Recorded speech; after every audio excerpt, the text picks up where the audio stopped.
10:30টার মধ্যে শ্রীহু আর আমি রেডি হয়ে গিয়েছিলাম, তাই ওই 11টা নাগাদ বেরিয়ে এসেছিলাম বাড়ি থেকে মাত্র 2-3 মিনিটের দূরত্বেই এই উৎসব ভবনটা রয়েছে। আমরা একটু তাড়াতাড়ি এসেছি যাতে শ্রীহুর সাথে ফটোগুলো আমরা প্রথমেই তুলে নিতে পারি। ও যেহেতু ছোট, শেষ অবধি হয়তো ওয়েট করবে না। শ্রীহুকে লাঞ্চ করিয়েই এনেছিলাম, সাথে আরও কিছু খাবার মা নিয়ে এসেছে। আমরা যেহেতু একটু আগেই এসেছি, তাই ধীরে ধীরে সবাই আসা শুরু করেছে।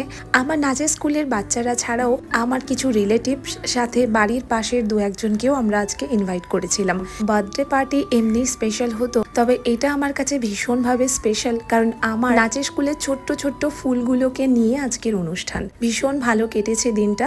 ওরাও কিন্তু ভীষণ খুশি হয়েছিল এখানে এসে। সাথে শ্রীহুর সাথে বেশ ভালো সময় কেটেছে সবার। সবাই ভীষণ সুন্দর সুন্দর গিফট তো দিয়েইছে, সাথে আবার এই সুন্দর কেকটা এনেছে শ্রীহুর জন্য। সবাই মিলে একসাথে তাই কেক কাটা হলো। সবকিছু মিলিয়ে দিনটা আজকে ভীষণ ভালো কাটলো।